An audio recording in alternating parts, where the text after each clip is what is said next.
7, 8, 9, 1회에 이어서 2회를 시작합니다. 지난 1회에서는 7과 8을 물질적 관점에서 다루어 보았습니다. 본원을 세운 수 7은 만물의 근간인 하늘에 대비되었고, 무한한 순환을 의미하는 8은 자연계의 순환을 일으키는 땅에 대비되었습니다. 그리고 하늘과 땅을 가리키는 7과 8은 모두 인간에게도 해당하는 숫자로서 각각을 천지의 토대로 둔 인간의 칠정과 인간의 생사에 연결지어 설명하였습니다. 여기서 알 수 있듯이 천지인은 상호가 유기적인 관계를 맺고 있는 것으로서 이러한 천지인의 유기성에 대한 더욱 자세한 내용은 운섬사에서 다루어질 예정입니다. 5편의 3부는 숫자 7, 8, 9의 개념을 확립하는 데 의의를 두어 이처럼 1회에서는 7, 8, 9가 가진 초월적 의미를 설명하기에 앞서 7, 8의 기초적인 의미를 소개하였고, 이제 시작하는 2회에서는 이 7과 8에 더불어 9를 제시하면서 인간 본연이 궁극적으로 추구하는 최종 모습에 대한 논지로 초월 차원의 이야기를 이어나가고자 합니다. 천부경의 중반부에 마침표를 찍는 이번 편인 만큼 7, 8, 9의 2회는 진정한 인간이 자신 스스로에게 던지는 가장 원초적인 질문들에 답하는 데 있어서 결정적인 도움이 되는 동시에 천부경의 최종화에 다다르는 과정에서 분발의 동기가 되리라 믿어 의심치 않으면서 지금부터 본론으로 들어가도록 하겠습니다. 바로 전의 1회에서는 물질적 차원의 관점에서 바라본 7, 8, 9의 의미를 이야기해 보았습니다. 물질의 천지인은 6가지의 수로 설명되었지만 이 천지인은 다시 7, 8, 9에도 대입되었습니다. 물질의 하늘을 형성하는 수이자 땅을 형성하는 수인 6에 의해 천지의 양극이 만난 6 곱하기 2는 12의 수가 12달과 12지 그리고 12시간 등으로 적용되어 세상이 운용될 수 있는 법칙을 구성하는데, 이 하늘의 6과 땅의 6에 이어서 인간을 형성하는 수 역시 6으로 표현되고, 천지에 의하여 자율적으로 생동하는 세상의 법칙이 탄생한다면 만물에 의해서는 주어진 법칙이 다양하게 운용됩니다. 그리고 6 이상부터는 물질을 초월하는 수, 즉 다시 말하면 물질의 질량 보존의 법칙을 뛰어넘는 수인 7, 8, 9가 등장합니다. 그러나 7, 8, 9에서 숫자 6가지에 의해 설명된 천지인을 다시 설명한 까닭은 7, 8, 9에는 우리의 관점과 경험을 통해서 인식할 수 없었던 법칙이 숨어 있기에 이해가 어려울 수 있고, 또한 물질의 가장 기초적 삼극을 이루는 천지인과도 매우 밀접하기에 7, 8, 9를 먼저 물질적 관점으로서 이해해 보았습니다. 이제 시작하는 2회에서는 1회에서 설명하였던 7, 8, 9의 의미와 연결하여 초월적 차원에 대한 설명으로 이어가고자 합니다. 7, 8, 9는 본래 물질적 차원을 넘어선 고차원으로 정의되는 수들로서 이 세 가지 수는 하나와도 같은 수들입니다. 스스로를 세워 통합 속의 경계를 자아내는 수가 7이고 최종 완성에 다다른 수가 9이며 7이 9를 자각할 수 있게 하는 수가 스스로를 정죄하는 기준인 8로서 서로가 하나와도 같은 연결성을 갖는 것입니다. 이 수들이 각각 의미하는 바는 고차원에 들어서기 시작하는 숫자 7부터 설명하도록 하겠으며, 7, 8, 9의 설명을 시작하기 바로 앞서서 한 가지 당부의 말씀을 드리고자 합니다. 앞으로의 설명은 특정 성인과 관련한 진법의 용어들을 취용하지만 진리란 변하지 않기에 참된 진리로서 그 어떤 성인의 전유물이라 할 수 없으며 다만 그 진리의 법을 누가 어떻게 활용하느냐가 문제이기에 최대한 변질되지 않은 의미로 기존의 용어를 사용하여 본질의 내용을 설명하고자 합니다. 그럼 지금부터 7, 8, 9의 처음 수 7의 설명을 시작하며 7은 3대3과 함육생 모두에 해당하는 핵심 내용과 함께 소개를 시작하겠습니다. 지난 3대3에서는 하늘의 성품을 밝힌 바 있었습니다. 하늘의 성품은 바로 착함으로 정의되는 삼순과 삼수이며 삼순이란 하늘의 순함이 이루는 순응, 순수, 순종, 삼수란 하늘의 닦음이 이루는 수용, 수긍, 수반이라고 이야기하였습니다. 이러한 삼순과 삼수가 세상의 만물에도 적용되어 만물은 더불어 공존하고 계속하여 변화를 거듭합니다. 그러나 만물이 하늘의 성품을 본받아 모두는 순수함을 간직하고 있지만 온전히 자신 스스로가 진실하게 발현하지 않은 만물의 삼순과 삼수는 불완전에 가깝습니다. 만물은 순응하지 않아 내가 마땅히 해야 할 것조차 응하지 않고 순종하지 않아 스스로가 직접 좇지 않고 순수하지 않아 불만과 불평이 솟아나 받아들이지 않으며 또한 수용하지 않아 스스로가 올바른 쓰임을 찾지 못하고 수긍하지 않아 자신을 다스리는 것에 즐겁지 아니하고 수반하지 않아 스스로를 닦고 연마하지 못해 본래의 모습을 망각함으로써 아직은 성숙되지 않은 순수함을 드러냅니다. 모든 것을 포용하는 순함과 항상 고뇌하여 정체하지 않는 닦음을 진실하게 발현한다면 삼과 삼이 양극을 이루어 세상을 완성하는 하늘의 성품 속에서 진정한 나 자신을 각성하는 일을 세우고 이는 동시에 자신의 칠을 세우는 것을 의미합니다. 순이란 상대를 배제하지 않기에 내가 존재할 수 있는 이치를 알아 상대를 나와 같이 소중하게 여기고 사랑하며 상대의 다름을 인정하면서도 하나의 근원에서 온 우리라는 같음을 아는 것이라 할 수 있고 수란 나 자신이 안주하는 순간 그곳엔 한계가 생기고 고인물은 썩는 이치를 알아 스스로의 성찰을 통하여 부단히 쇄신하여 끊임없이 솟아나는 샘물이 되는 것이라 하겠으며 이 순과 수의 세상을 나의 하나로 아우름으로써 완성되는 것이 바로 칠이라 할 수 있습니다. 모든 것을 포괄하는 이 새로운 하나는 불변하는 이치로서 자신 이외의 수로는 나누어지지 않는 소수의 칠이 완성됩니다. 이를 통해 칠이란 정신적인 변혁으로 이루어지는 수임을 알 수 있습니다.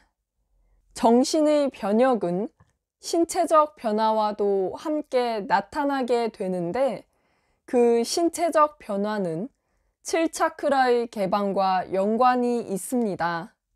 차크라는 천지자연과 상호작용하는 기운의 입구를 뜻하며 먼저 제1차크라에는 양다리가 연결된 회음부가 해당한다고 볼 수 있습니다.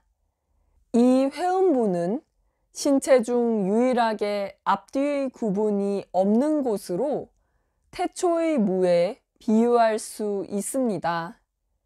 신체에서 처음 정화가 일어나는 곳이 제1차크라라고 할 수 있습니다. 이어서 제2차크라는 단전으로, 이 단전은 발전소와 같은 곳으로서 신체의 에너지를 일으키는 원동력을 담당한다고 할 수 있습니다. 단전이 개방되어 몸 스스로가 에너지를 생성하게 되면 다음으로 제3차크라인 명치가 열리게 됩니다. 이 명치는 일종의 스위치와도 같아서 명치의 개방은 에너지가 순간적으로 선회하는 단계라 할 수 있습니다. 제4차크라는 가슴과 관련하며 가슴은 생각이 머무는 자리로서 근본을 각성하는 단계라고 할 수 있습니다. 제5차크라는 울대, 즉 목에 해당하는 기관으로서 이곳은 양팔과 연결되며 이곳의 개방과 함께 바른 생각의 소리를 낼 수 있습니다.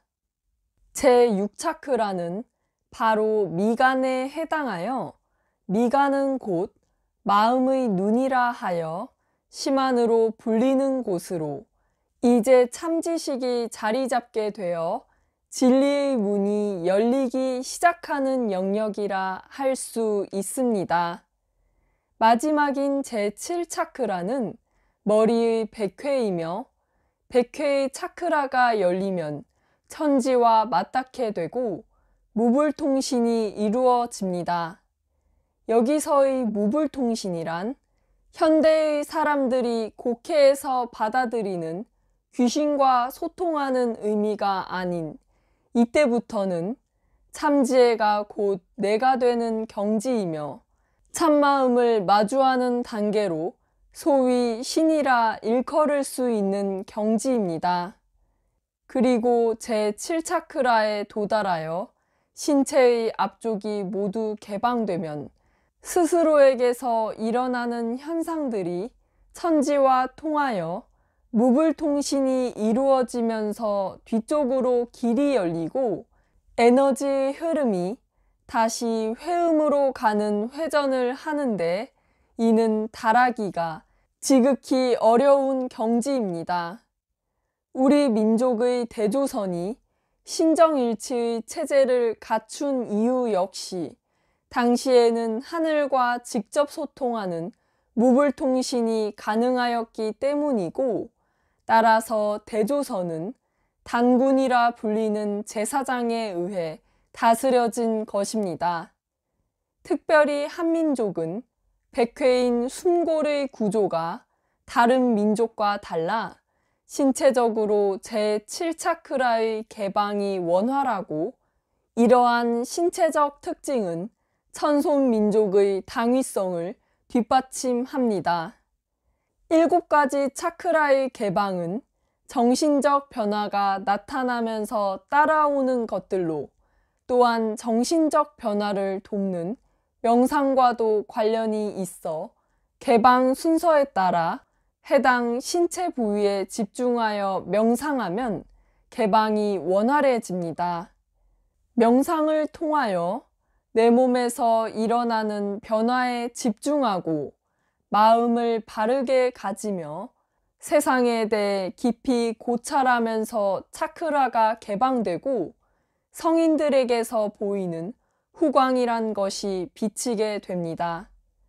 차원이 높아진 명상에서는 무아와도 같은 경지를 느끼는데 이는 내 자신이 그러하다는 관념도 없이 순순히 세상을 받아들임으로써 나타나는 현상이라 설명하겠습니다. 그러나 이 무아의 경지를 설명하면 이를 아직 경험해보지 못한 사람들은 생각을 억지로 눌러서 되는 것으로서 받아들이기 쉬운데 나 자신을 정진하게 하는 생각이 결코 무의미하다 할 수 없으며 신의 산물이 바로 생각으로 이루어졌음을 알아야 합니다. 무아는 시공을 허무는 것과 같으며 생각에 집중하여 나만의 시공을 새로이 정립하는 것과 같다고 하겠습니다. 그런데 차크라의 개방이나 명상은 깨달음의 과정에 있어서 필수적 소양이지 총체적 해결책은 아닙니다. 간혹 고행을 통해 깨달음을 얻는다고 믿어 육신의 혹사로 수련을 하거나 세속을 떠나 오로지 혼자서 도를 추구하는 사람들이 있지만 이는 깨달음에 대한 잘못된 관념에서 행해지는 것이며 깨달음으로 향하는 길은 사실 바른 진리를 알아가고 실천하는 것에 있음을 자각하도록 합니다. 물론 고행을 하면서도 바른 진리를 스스로 터득할 수 있지만 무엇보다 중요한 것은 내가 처한 상황에 맞게 내가 지고 있는 업이라는 큰 숙제를 해결하는 것이고 업을 해결할 수 있는 유일한 방법은 이해한 바른 진리를 상대를 통해 진정으로 실천하여 비로소 나 자신을 세우는 길에 드는 것이라 하겠습니다. 차크라에 이어 신체가 최종적으로 변화된 모습은 1회에서 설명한 물질 차원의 7, 즉 하늘의 7인 빛과도 관련합니다.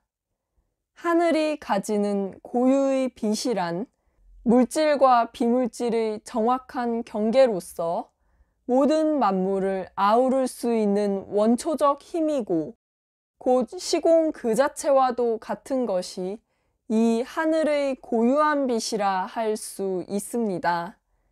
이러한 하늘의 원초적 빛이 태양의 에너지와 만나 형성하는 것이 우리의 육안으로 확인하는 물질 차원의 빛인 것입니다. 이처럼 물질 차원의 빛을 만들며 하나의 시공을 창출할 수 있는 근원적인 힘은 태초의 빛으로 규정되고 새로운 나 자신의 시공을 창출할 수 있는 7이라는 초월적 경지에 들어선 진정한 나의 모습은 바로 이 태초의 무한한 빛과 같습니다. 하늘의 고유한 빛이 태양의 에너지와 만나 형성하는 물질 차원의 빛조차 하나이면서도 그 하나의 빛이 프리즘을 통과하여 7가지의 빛을 자아내듯 이 신적 본질이 머무는 나 자신의 본원의 빛은 흡사 하나이면서도 모든 색을 통합한 빛이며 물질의 빛과도 달라 이제껏 본 적이 없는 빛으로서 어떠한 색이라고 규정 지을 수 없고 어떠한 모습이라고 묘사할 수 없으며 말로써 형용하기 힘든 세상에서 가장 아름답고도 고귀한 빛이라고 표현하겠습니다. 이 진정한 빛은 자체가 불변의 실체이면서도 바라보는 상대에 의해 모습이 규정되는 변화무쌍한 빛이라 설명할 수 있습니다. 그리고 이러한 7의 최종적 모습에 다다를 수 있는 해답이 바로 인간의 7인 칠정을 바르게 다스림에 있는 것으로 칠정에 좌우되지 않고 다스릴 줄 안다는 것은 억제하는 것이 아닌 이는 스스로가 칠정을 매우 섬세하고 정교하게 정립하였기에 이루는 절정입니다. 그 절정에 이르고 유지하여 나타나는 것이 다름 아닌 스스로가 기준이 되는 팔정도라 하겠습니다. 나의 진정한 존재를 끊임없는 성찰의 순환으로 자각하게 하는 이 팔정도는 곧 순환의 팔에 해당한다고 할 수 있으며 이는 즉 7과 8이 완전히 분리되는 개념이 아닌 서로 유기적으로 연속하는 개념임을 설명합니다. 양극의 아우름을 통하여 무한히 순환하는 팔은 곧 평정을 이루는 수로서 인간 스스로에게 있어서 만물을 아우르는 무한한 순환이란 스스로에 대한 끝없는 성찰이라 할 수 있고, 이는 스스로의 청정함을 유지하는 구체적인 방법인 팔정도와 같습니다. 정견, 정사유, 정어, 정업, 정명, 정근, 정념, 정정으로 정리되는 팔정도야말로 진정한 초월의 나 자신이 가리키는 팔에 해당한다고 할 수 있습니다. 8가지의 정도를 이야기하는 이 팔정도의 첫째인 정견은 일반적으로 사물을 꿰뚫는 능력이라 생각합니다. 그러나 팔정도는 자신 스스로를 성찰하기 위해 정해놓은 법으로 정견이란 내가 나를 마주하는 것이고 그것이 구도의 시작입니다. 나를 마주한다는 것은 나의 왜곡되고 삿된 모습을 인지하고 이로부터 스스로가 뉘우치고 반성하며 부단히 자신과 싸워나가 자신을 탈바꿈하도록 스스로를 경계하는 것입니다. 정견에 이은 올바른 생각의 정사유란 지혜로운 분별에 있다 할 수 있습니다. 모든 현상의 드러남은 엄연히 다름으로 그 다름을 인정하여 대상에 맞추어 분별하는 것에 정도가 있다 하겠습니다. 다름을 알지 못하면 같음을 알 수 없듯이 다름을 인정한다는 것은 곧 같음을 인정하는 것이고 이는 곧 분별을 두지 않는 것과 같습니다. 편파적인 사고는 색수상 행식이 발동하게 하여 편향된 분별을 만들고 이 왜곡된 분별은 곧 탐진치를 일으키게 되므로 올바른 사유를 한다면 비로소 집착하지 않게 된다고 할 수 있습니다. 그리고 이룬 그 모든 것을 한순간에 잃게 하는 것이 구업으로 말을 조심하는 정어는 매우 중요하다고 할 수 있습니다. 상대가 비방하여 나로 하여금 분노케 하고자 하면 침묵으로 일관할 줄 알고 말로써 하는 극단적인 표현을 삼가며 진리를 추구하는 구도자는 바른 생각에 힘써 적재적소에 맞게 입을 열고 적재적소에 여는 그의 입에서는 깨달음에서 오는 아름다운 말이 흘러나와 말로써 향기를 낼 줄 아는 것이 정어이자 정구업 진언이라 하겠습니다. 정업은 바른 말에 뒤따르는 바른 행실로 무릇 스스로의 책임과 의지가 있어야 나타나는 것이 행동입니다. 기존의 것을 탈피하기 위한 발전에는 고통과 고난이 따르며 그 고통과 고난을 두려워하지 않고 인내하여 행동으로 실천하는 것이 정업이라 할 수 있습니다.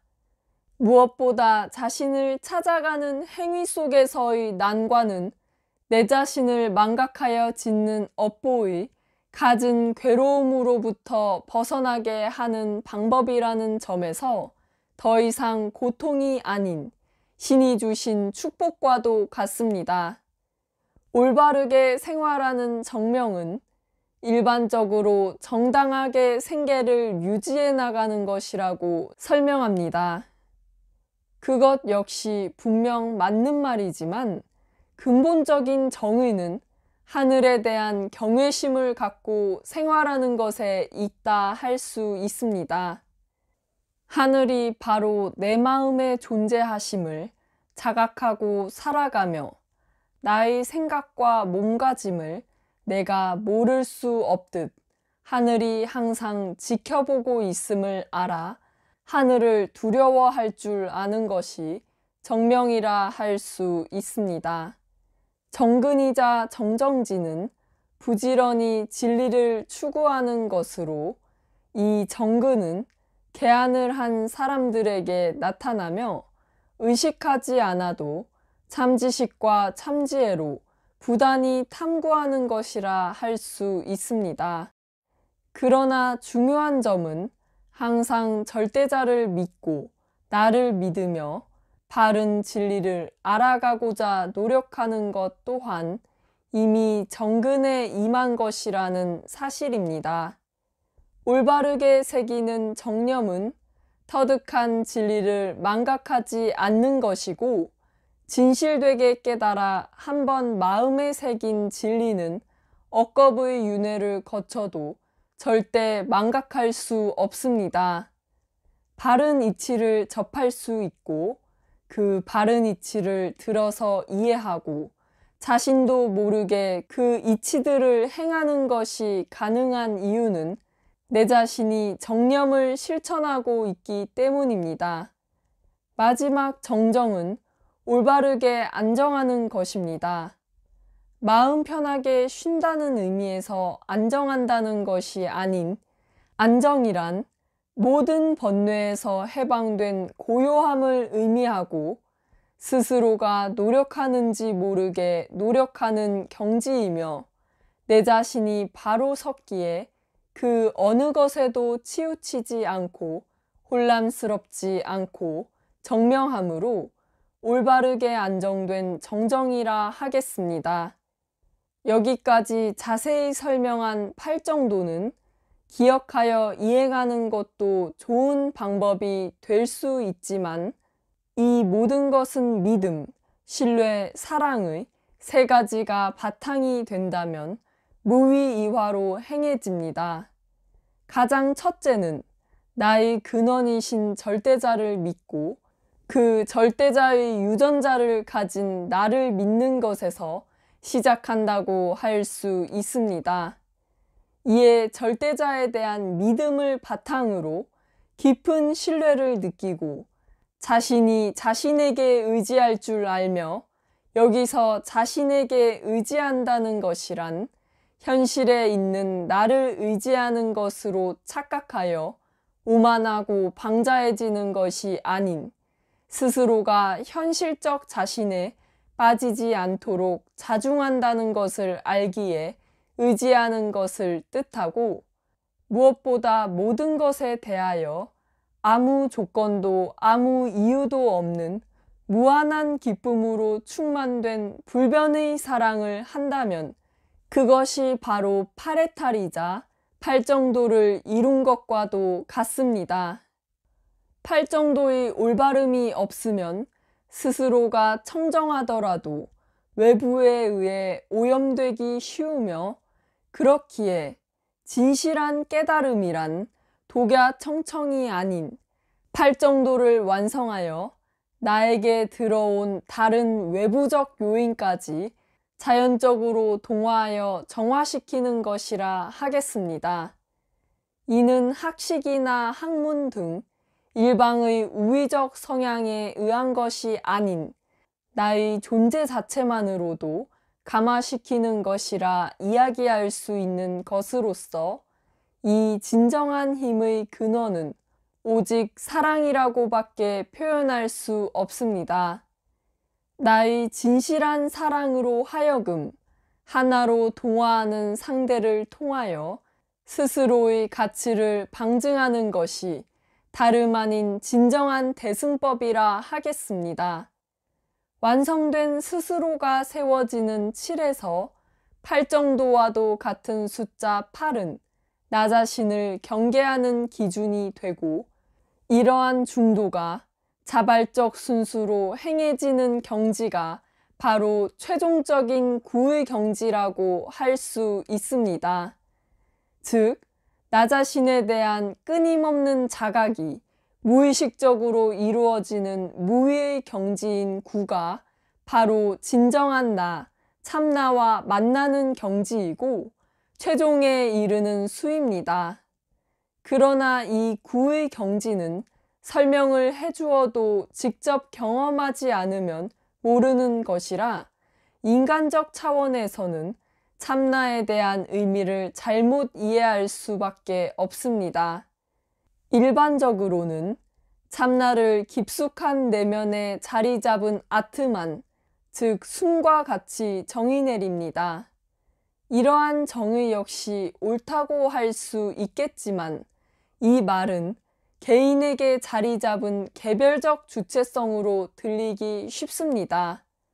참나는 나라고 정의하고자 하는 모든 것을 총체적으로 아우르는 진정한 나라는 개념임을 이해해야 합니다. 아트만이나 자아를 참나로 보는 것은 참나를 여러 가지가 구분지어진 것 중 하나로 보는 것과 같으며 바로 이것이 참나가 없다는 허무한 소리까지 난무하게 되는 까닭이라 할 수 있습니다. 자리 잡은 것이 아닌 구분되어 정의되는 모든 것을 아우르는 개념이 바로 참나로서 이것은 있다 없다, 있을 수도 있고 없을 수도 있다의 모든 것을 아우르는 개념입니다. 완숙하지 않은 내면의 세계가 아트만이라 할 수 있으며 아직 성숙의 과정을 거치지 않은, 즉 전체를 아우르지 않는 것은 들숨과 날숨이지 진정한 숨이라 할 수 없습니다. 아트만조차 개념의 산물로서 공의 개념과 같다고 할 수 있습니다. 결국 아트만의 순수함이라는 것은 순수하기에 쉽게 물들고 그로 인해 공이 곧 색으로 표현되는 이치입니다. 아트만은 표현될 수 있지만 그것이 전체를 아우르는 참나가 아니고 이 아트만과 참나의 경계에 있는 것이 바로 중도입니다. 따라서 중도라는 것은 아트만과 참나의 양면성과도 같아 그것이 행하는 찰나가 아트만의 모습과 같으며 참나는 찰나에 휩쓸리지 않는 본 모습과도 같습니다. 이는 자각하지 않는 것이 아닌 자각되는 것에 의존하지 않음을 뜻합니다.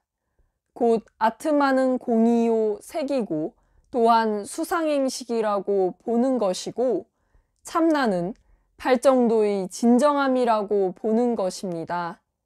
색이 공을 의지하고 공이 색을 의지하는 찰나가 아트만이고 그렇기에 생명을 뜻하는 숨이라면 참나는 존재 그 자체로서 원래부터 존재하기에 존재한다는 의미를 부여할 수 없는 것이 참나입니다.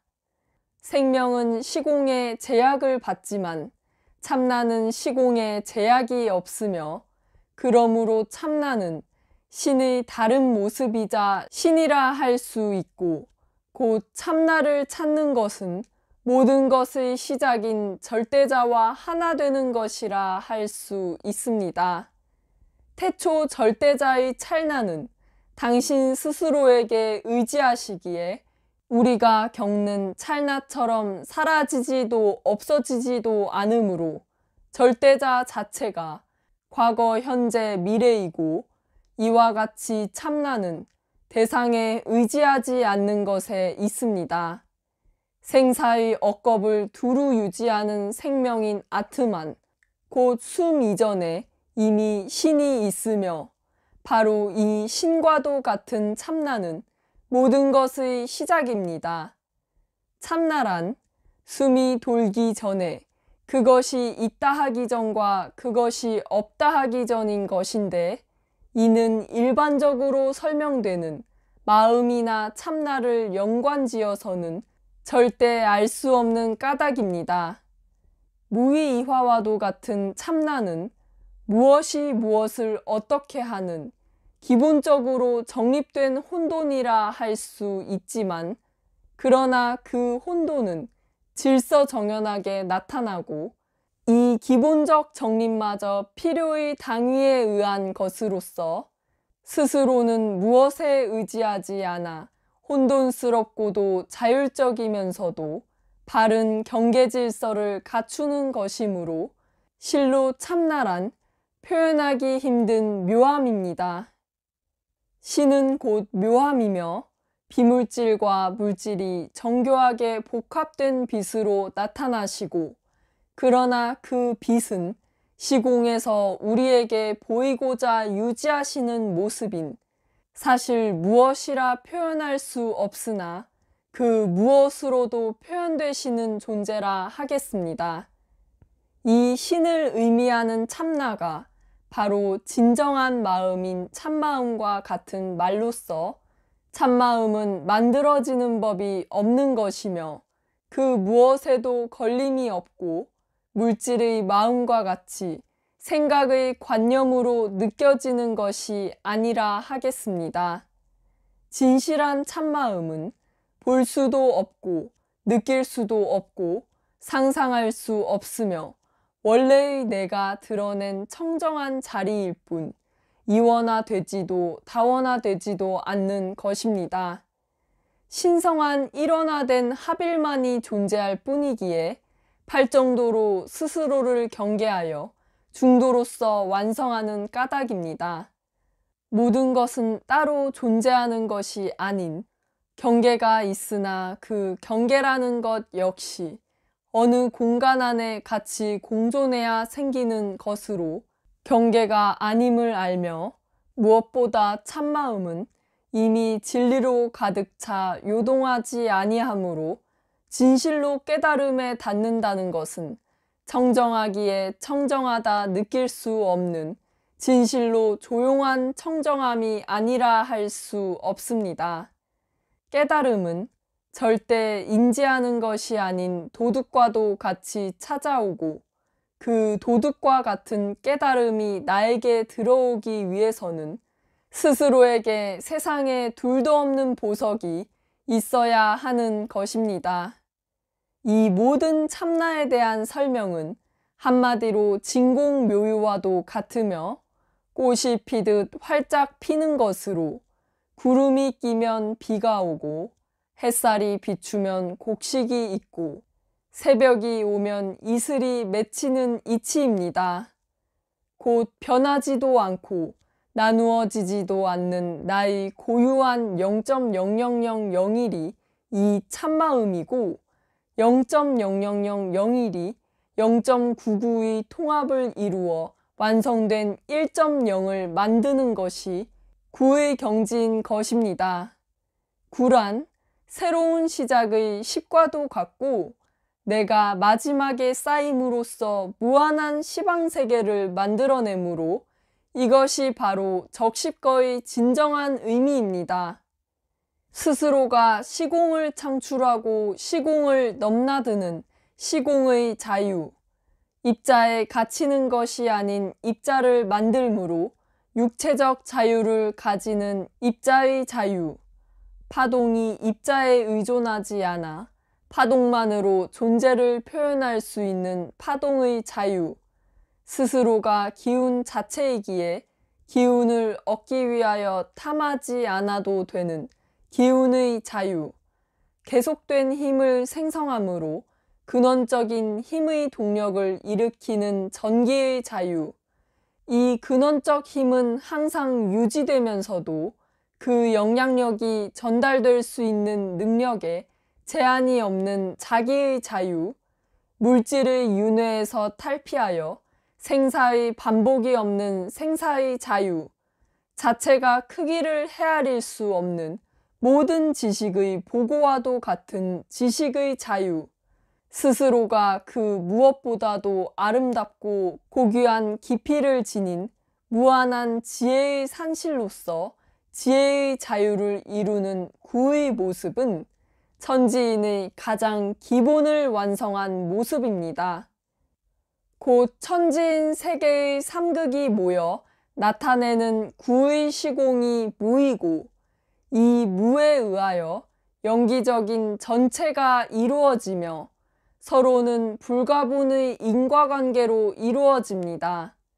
결국 진정한 아우름의 깨달음이 있고 이 아우름은 스스로가 스스로에 의해 존재하는 한마디로 자존의 방식으로서 내가 나에게 자기 책임의 진정한 자유를 주는 것이 깨달음의 궁극적 의미인 것입니다. 이와 같은 모든 내용을 함축하는 천부경은 단순히 해석을 위한 경전이 아닌 스스로에게 새기는 부적과도 같은 것이며, 그러나 사람들은 부적이라고 하면 그 자체로 영험하고 효험 있는 비방과도 같이 생각하지만, 여기서 부적이라 함은 천부경 자체에 어떤 신비한 힘이 있어서가 아니라 천부경을 스스로에게 새겨 천부경이 자신이고 자신이 천부경일 때에야 비로소 진정하고 진실한 힘이 발휘되는 까닭입니다. 만물을 위한, 만물에 의해 쓰인 것이 천부경인데, 오히려 인간이 천부경에 마치 신비한 힘이 있는 듯이 착각하여 의존만 할 줄 알고 천부경과 같이 전체를 아우를 줄 모른다면 깨달음을 절대로 찾지 못할 수밖에 없습니다. 천부경이 최고의 경서일지라도 자신 스스로가 알파이고 오메가가 아니라면 그것은 깨달음이 아니며 전체를 아는 것이야말로 일승법이라 할 수 있는 것입니다. 이로써 7, 8, 9가 끝났습니다. 7, 8, 9는 인간이 평소 가장 궁금해하지만 가장 공부하기 힘들어 금단의 영역과도 같이 여기는 이야기를 다루어 보았습니다. 이번의 영상은 피상적이고도 수동적인 만물의 범주를 뛰어넘어 마땅히 만물의 중심으로서 오은의 현상 속에서 존재 자체의 의문을 갖고 탐구하는 인간에게 근본적 해답이 될 수 있는 내용이었습니다. 고차원적으로 사고할 수 있고 성숙한 본질을 갖출 수 있는 인간은 평생에 걸쳐 구도란 무엇이고 참나란 무엇인가에 대하여 자신에게 질문하고 또 질문하여 답을 구하고자 하지만 대부분이 끝내는 일생 동안 그 물음에 대하여 결론을 내리지 못하고 결국엔 근원적 질문을 던지는 이들마저도 현실적 업으로 귀결되곤 합니다. 따라서 7, 8, 9에서는 업의 한계를 넘어서고자 고뇌하는 숭고한 인간의 순수한 물음에 한 줄기 등불이 될 수 있도록 명확한 답을 제시하고자 하였습니다. 구도에 있어서 많은 사람들로 하여금 깊은 오해를 불러일으켜 왔던 부분들과 잘못 생각하였을 수도 있었던 부분들을 되짚어 보았고, 깨달음의 경지에 닿으신 성인의 용어를 인용하여 진리를 최대한 함축하면서도 전달이 분명하도록 영상에 담아보았습니다. 이 진리에 대한 설명을 통해 결론적으로는 성인만이 경험할 수 있었던 깨달음에 대한 정의와 함께 끝으로 신이란 어떤 모습의 존재이신가에 대해서 숙고해보는 시간을 가졌습니다.